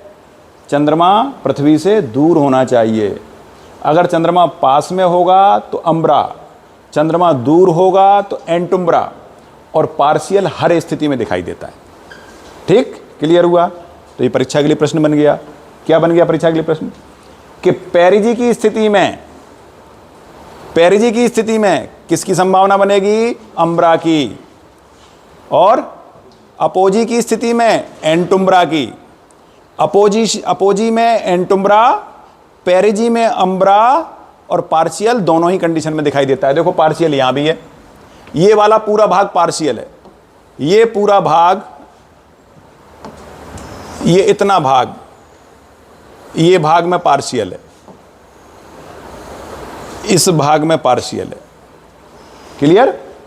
तो परीक्षा के लिए प्रश्न हो गया एक और, कि किस प्रकार का सूर्य ग्रहण ज्यादा दिखाई देता है? Umbra, penumbra, antumbra? Penumbra, partial. Penumbra means partial, आंशिक। आंशिक सूर्य ग्रहण की संभावना पृथ्वी से ज़्यादा बनती है। सबसे कम संभावना काय की होती है? अम्ब्रा की, देन एंटुम्ब्रा। ठीक, क्लियर है? सबसे कम संभावना हमेशा अम्ब्रा की होती है। अम्ब्रा की संभावना सबसे कम, उससे ज़्यादा संभावना एंटुम्ब्रा की, और सबसे ज़्यादा संभावना पेनुम्ब्रा की। क्लियर हो गया? तीनों चीज़ें समझ में आ गई? आंशिक सूर्य ग्रहण, पूर्ण सूर्य ग्रहण और अंगूठी नुमा सूर्य ग्रहण, जिसे हम एनुलर या एंटुम्ब्रा कह रहे हैं। 3 प्रकार के हो गए। क्लियर है ना? चलिए विद्यार्थियों, अब हम बात कर रहे हैं ज्वार भाटा की। ज्वार भाटा, टाइड एंड ईप्स, 2 ऐसी घटनाएं हैं। हम जानते हैं कि समुद्र में जो पानी भरा हुआ है, वो पानी लगभग 24 घंटे में 2 बार ऐसी घटना होती है किसी भी स्थान पर, जब समुद्र का पानी का तल ऊपर उठ जाता है। यानी अगर आप समुद्र में गए हो, सामान्य तौर पर कमर तक पानी है, तो आप देखेंगे थोड़े समय बाद वो पानी कमर से उठ के ऊपर तक आ जाएगा। यानी वाटर लेवल ऊंचा उठ जाता है। ऊंचा इसलिए उठता है कि ठीक वैसे ही है जैसे कोई चुंबक किसी वस्तु को खींचे तो वो ऊपर उठ जाती है। ऐसे ही सूर्य और चंद्रमा, ये दोनों चुंबक की तरह व्यवहार करते हैं। इनका गुरुत्वाकर्षण बल पृथ्वी को लगातार अपनी ओर खींचता है। तो पृथ्वी तो नहीं खींच पाती, लेकिन पृथ्वी के धरातल पर स्थित पानी ऊपर उठ जाता है। पानी ऊपर उठता है तो फिर नीचे, कल्पना करो कि पानी अगर ऊपर उठ गया तो इसका मतलब पानी क्या अपने बॉटम को छोड़कर ऊपर उठ जाता है? नीचे फिर पानी नहीं रहेगा क्या? क्या पानी को इस तरह से उठा सकते हो आप कि पानी को ऊपर उठाओ? अरे भाई, कोई सॉलिड चीज़ हो तो उठ जाएगी, लिक्विड थोड़ी उठेगी। लिक्विड को उठा, कितना भी उठा लो, वो नीचे तो रह ही जाएगा ना। तो फिर क्या होता होगा? आप सोचो जरा कि ये पृथ्वी है,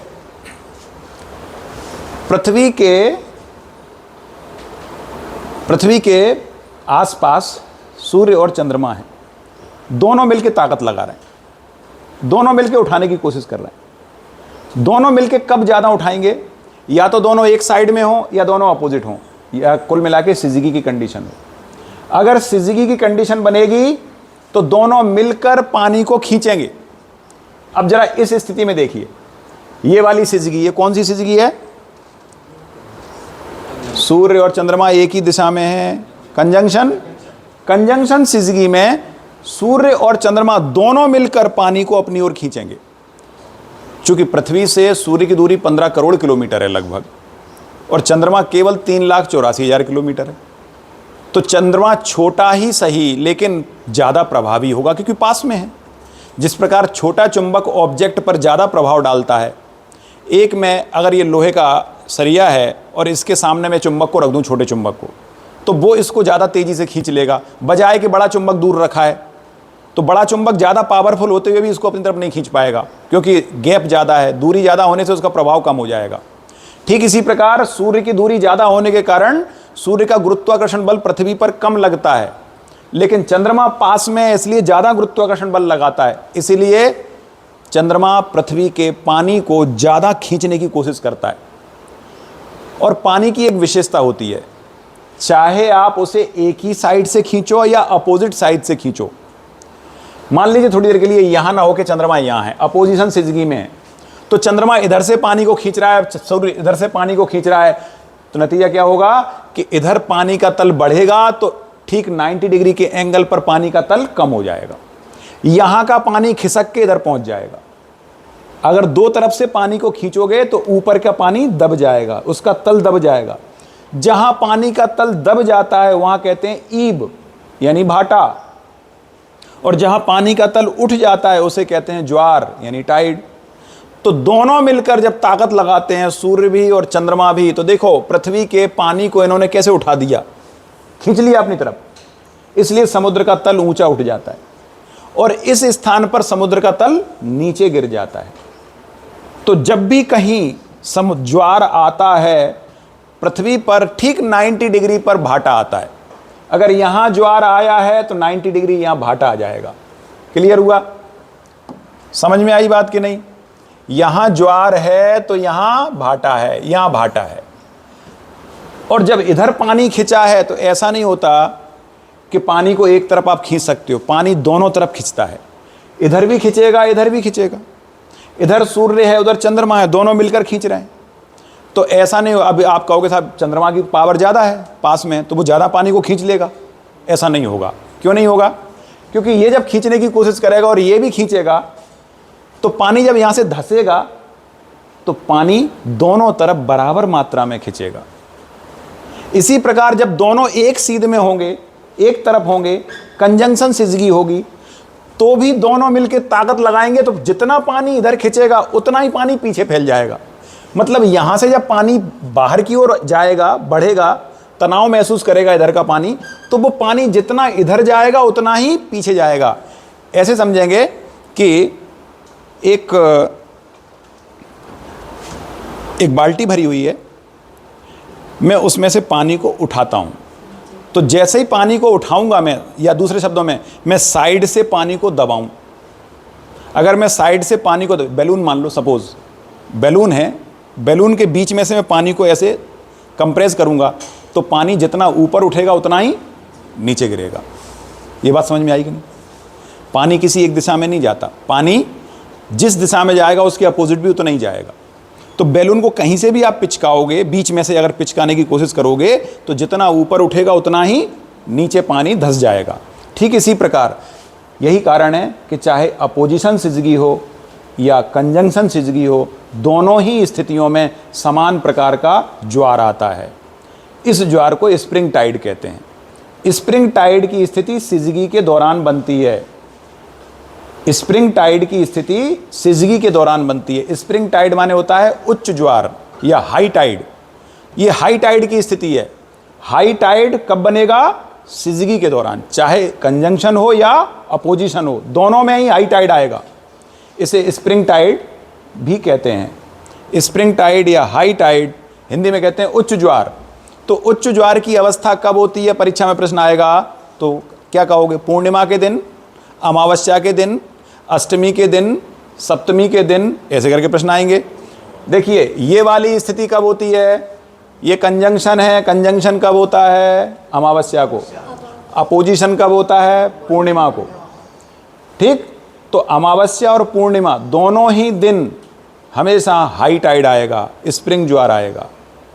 और जब चंद्रमा 90 डिग्री के एंगल पर होगा, देखिए आप, चंद्रमा तो पृथ्वी का चक्कर लगा रहा है ना, अगर यहां आ जाए अथवा यहां आ जाए तो सूर्य, चंद्रमा और पृथ्वी एक दूसरे के सापेक्ष 90 डिग्री का एंगल बनाएंगे कि नहीं?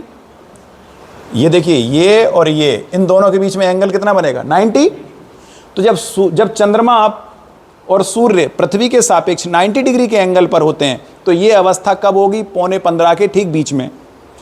15.25 दिन की अवस्था होती है ना पूर्णिमा से अमावस्या की या अमावस्या से पूर्णिमा की, तो उसके बीच का भाग क्या कहलाएगा? सप्तमी अष्टमी। 15 का बीच का भाग क्या होगा? 7.5। तो सप्तमी अष्टमी कहलाएगी ना। तो सप्तमी और अष्टमी के दिन चंद्रमा 90 डिग्री के एंगल पर होता है। इस दौरान बनने वाला ज्वार सबसे कम होगा, क्योंकि चंद्रमा इधर खींचेगा पानी को और सूर्य इधर खींचेगा। यद्यपि चंद्रमा की ताकत ज़्यादा रहेगी क्योंकि पास में है, इसलिए चंद्रमा ज़्यादा पानी को खींच पाएगा, सूर्य ज़्यादा पानी को नहीं खींच पाएगा। तो ऐसी स्थिति में जो बनने वाला ज्वार होगा ये सूर्य की पावर से सप्रेस होगा, इसलिए ऐसा ज्वार की ऊंचाई कम होती है। इसको कहते हैं नीप टाइड। नीप टाइड, नीप टाइड मीन्स छोटा ज्वार या लघु ज्वार। ठीक है, ये नीप टाइड क्या एग्जाम्पल है? नीप टाइड। और ये है स्प्रिंग टाइड। ये स्प्रिंग टाइड, ये नीप टाइड लिखा हुआ है, लिखने की जरूरत है नहीं। ये स्प्रिंग टाइड की स्थिति है, ये नीप टाइड की स्थिति है। नीप टाइड कब बनेगा? सप्तमी अष्टमी के दिन। इसे लघु ज्वार कहते हैं। तो नीप टाइड की क्या विशेषता होगी? क्या उस दिन सिजगी होगा? नहीं होगा। सिजगी कब होता है? पूर्णिमा या अमावस्या के दिन। तो पूर्णिमा और अमावस्या के दिन सिजगी होगा और उस समय बनेगा कैसा टाइड? Spring Tide. और सबसे बड़ा टाइड कब बनेगा? जब चंद्रमा ज़्यादा पास में हो, ज़्यादा पास में हो मतलब पेरिजी, तो पेरिजी वाले दिन जो टाइड बनेगा वो सबसे बड़ा टाइड कहलाता है, उसको कहते हैं पेरिजियन टाइड। पेरिजियन टाइड, उपभू ज्वार, उपभू ज्वार ही सबसे बड़ा ज्वार होता है। वो सामान्य ज्वार से 20% बड़ा होता है, सामान्य ज्वार से 20% बड़ा होता है वो, इसीलिए उस दिन सबसे बड़ा प्रभाव दिखाई देता है। क्लियर है? नीप टाइड की तुलना में स्प्रिंग टाइड तो वैसे ही बड़ा है, और उसमें भी अगर उपभू की स्थिति बन जाए तो नीप, तो फिर स्प्रिंग टाइड और बड़ा हो जाता है। तो सबसे बड़े स्प्रिंग टाइड की दशा आपसे परीक्षा में पूछी जाए कि सबसे बड़ा स्प्रिंग टाइड कब बनेगा, उसकी अवस्था बताइए। तो सबसे पहले टाइड के लिए तीनों एक सीध में होना चाहिए, मतलब सिजगी होनी चाहिए। सिजगी में अमावस्या और पूर्णिमा से कोई फर्क नहीं पड़ता, चाहे अमावस्या हो या पूर्णिमा हो, मीन्स चाहे कंजंक्शन सिजगी हो या अपोजिशन सिजगी हो, दोनों ही स्थिति में ज्वार आएगा, बड़ा ज्वार आएगा। लेकिन अगर उस दिन पेरिजी वाली स्थिति और बन जाए, यानी चंद्रमा बहुत पास में आ जाए, तो फिर क्या हो जाएगा? तो हम कहेंगे उस दिन पेरिजियन ज्वार आएगा, पेरिजियन स्प्रिंग टाइड आएगा, जो कि सबसे बड़ा टाइड होता है। यहां पर हमने दोनों अवस्थाओं को देख लिया। अब एक महत्वपूर्ण बात कि चूंकि पृथ्वी 24 घंटे में एक चक्कर घूम जाती है, तो जब पृथ्वी 24 घंटे में एक चक्कर लगा लेगी, तो चंद्रमा के ठीक सामने 24 घंटे बाद अगर मान लीजिए ये स्थिति बन रही है, अभी ये स्थिति बन रही है और चंद्रमा यहाँ है, और पृथ्वी पर यहाँ पर खड़े हुए व्यक्ति को स्प्रिंग टाइड महसूस हो रहा है। पृथ्वी 24 घंटे बाद घूम के जब वापस यहीं आएगी, 24 घंटे बाद जब वापस यहीं आएगी पृथ्वी, मतलब अपना रोटेशन करने के बाद 24 घंटे में रोटेट करके पृथ्वी जब यहाँ पहुँचेगी, तब चंद्रमा क्या यहीं बना रहेगा? नहीं, चंद्रमा आगे बढ़ जाएगा। चंद्रमा कितना आगे बढ़ जाएगा? 24 घंटे में चंद्रमा कितना आगे बढ़ेगा? लगभग 13 डिग्री। 360 डिग्री में कितने का भाग देना है? 27 दिन 7 घंटे 43 मिनट का। ठीक है, लगभग आप कह सकते हो 27 या 27 सही 1/3, 27:1/3। इसका भाग दे दीजिए आप, कितने में भाग दोगे? 360 में, तो कितना डिग्री आ जाएगा? लगभग 13 डिग्री आएगा। तो जब पृथ्वी पूरा एक चक्कर लगाकर वापस, मैं यहाँ पर हूँ पृथ्वी के, ये भोपाल है, भोपाल 24 घंटे बाद घूम के फिर से यहीं आए, मीन्स अभी सुबह के 11 बज रहे हैं, और इस समय यहाँ मान लो अगर समुद्र होता तो हम कहते हैं यहाँ स्प्रिंग टाइड आया। तो ठीक 24 घंटे बाद वापस से स्प्रिंग टाइड आना चाहिए, लेकिन नहीं आता 24 घंटे बाद। क्यों नहीं आता? क्योंकि तब तक चंद्रमा 13 डिग्री आगे बढ़ चुका होता है, चंद्रमा यहाँ ना होके यहाँ आ चुका होता है। अब चंद्रमा की सीध में आना पड़ेगा ना, तो चंद्रमा की सीध में आने के लिए पृथ्वी को थोड़ा सा और यहाँ से घूमना पड़ेगा, यहाँ अब आएगा चंद्रमा के सामने, तो थोड़ा सा एक्स्ट्रा चलना पड़ेगा चंद्रमा, तो पृथ्वी को एक्स्ट्रा उतना घूमना पड़ेगा ताकि चंद्रमा के ठीक सामने आ जाए। तो वो जो एक्स्ट्रा घूमने के लिए पृथ्वी को 52 मिनट का समय और लगता है, इसीलिए 24 घंटे 52 मिनट बाद, 24 घंटे 52 मिनट बाद किसी भी स्थान पर 24 घंटे 52 मिनट बाद उसी स्थान पर होने के कारण स्थिति कैसी बन जाती है? फिर से ज्वार की स्थिति बन जाती है। लेकिन यहां एक चीज और ध्यान रखना है आपको कि जब भोपाल यहां था चंद्रमा के सामने, 12 घंटे बाद भोपाल कहां चला जाएगा? यहां आ जाएगा। ये बात क्लियर हुई? और अभी हम क्या कह रहे हैं कि पानी दोनों तरफ लुढ़कता है। अगर चंद्रमा यहां पानी को खींचेगा तो ठीक पीछे भी पानी खींचेगा। तो जिस समय भोपाल में ज्वार आएगा, उस समय भोपाल के पीछे कैलिफोर्निया में भी ज्वार आएगा। उस समय अगर मान लो भोपाल के पीछे कैलिफोर्निया, सपोज कोई भी देश है, तो वहां भी ज्वार आएगा। एक साथ दोनों जगह ज्वार आएगा। तो भोपाल में यहां ज्वार आया, उसी समय यहां कैलिफोर्निया में भी ज्वार आ रहा था, और अगले 12 घंटे बाद, देखो पहले अभी 11 बज रहे हैं, 12 घंटे मतलब रात के 11 बजे, तो रात के 11 बजे भोपाल यहां पहुंच जाएगा और ये कैलिफोर्निया यहां आ जाएगा। ठीक है, क्लियर हुआ? ये बात समझ में आ रही है कि नहीं?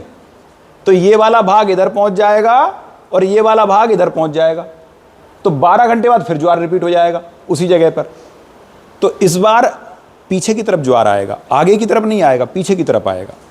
तो कहने का मतलब ये हुआ कि 24 घंटे में किसी भी स्थान पर 2 बार ज्वार आता है, लेकिन एग्जैक्ट 24 घंटे में ना आकर वो 24 घंटे 52 मिनट में आता है।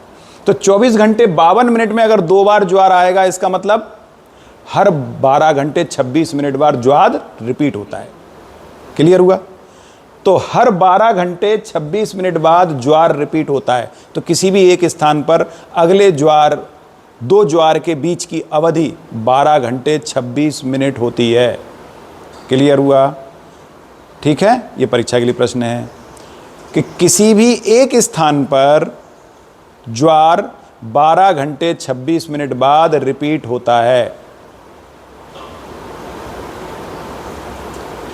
और किसी भी एक स्थान पर चंद्रमा के ठीक सामने की स्थिति में ज्वार 24 घंटे 52 मिनट बाद रिपीट होगा। क्यों बोल रहे हैं हम? ये चंद्रमा यहां है ना, तो ये भोपाल वापस चंद्रमा के सामने कब आएगा?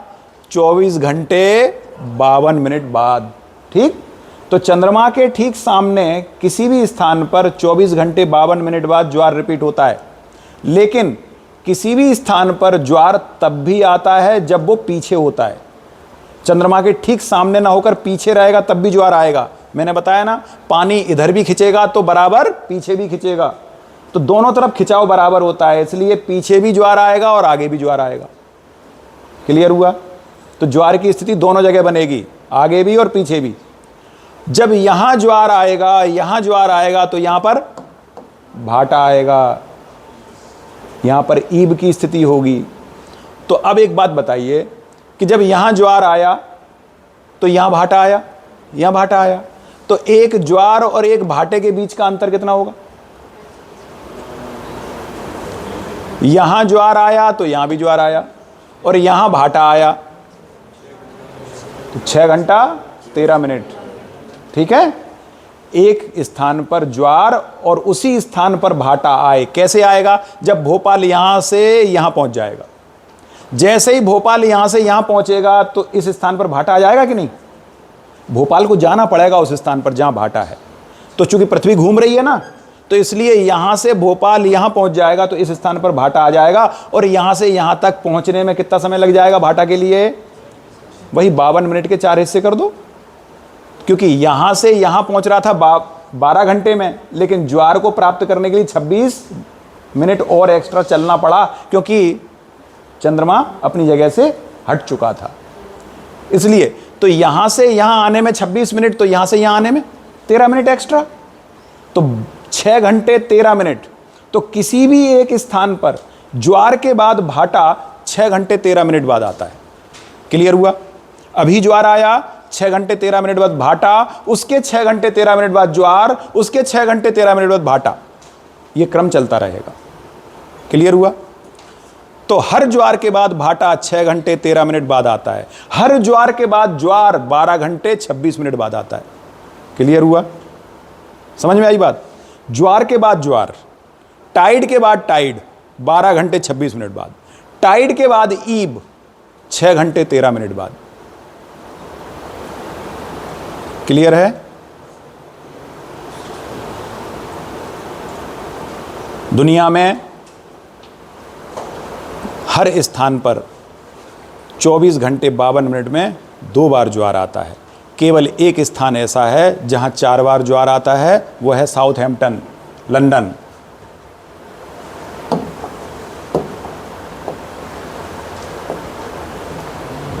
साउथहैम्पटन लंदन में 2 बार नहीं 4 बार ज्वार आता है। उसका कारण यह है, 2 बार ज्वार आता है इंग्लिश चैनल से, ये इंग्लिश चैनल है, और 2 बार ज्वार आता है नॉर्थ सी से। ये नॉर्थ सी में जब ज्वार आएगा, जब यहाँ का पानी ऊपर उठेगा तो उस पानी का प्रभाव इस बंदरगाह पर होता है, और जब इंग्लिश चैनल का पानी ऊपर उठेगा तब भी इस पर प्रभाव होगा। इसलिए दो अलग अलग समुद्र के बीच में फंस जाता है। और ये नीचे बीच में है बहुत बड़ा गलियारा, पतला सा सकरा, तो सकरे गलियारे पर ज्वार का प्रभाव ज़्यादा दिखाई देता है। इसीलिए 2 बार ज्वार नॉर्थ सी से आता है, उत्तरी सागर से आता है, और 2 बार ज्वार इंग्लिश चैनल से आता है। इन दोनों का प्रभाव इस पर पड़ता है, इसलिए इस जगह पर 4 बार ज्वार महसूस किया जाता है। साउथहैम्पटन।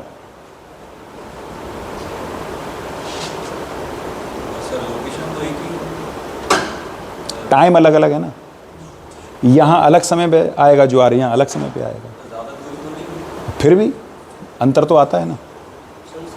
ज़्यादा लगातार आते हैं, तुरंत थोड़ी देर बाद फिर जाएगा। मतलब पहले ज्वार का ईब आ ही नहीं पाएगा, उसके बाद ही जाएगा ज्वार। 2-2 के ग्रुप में, 2-2 के ग्रुप में।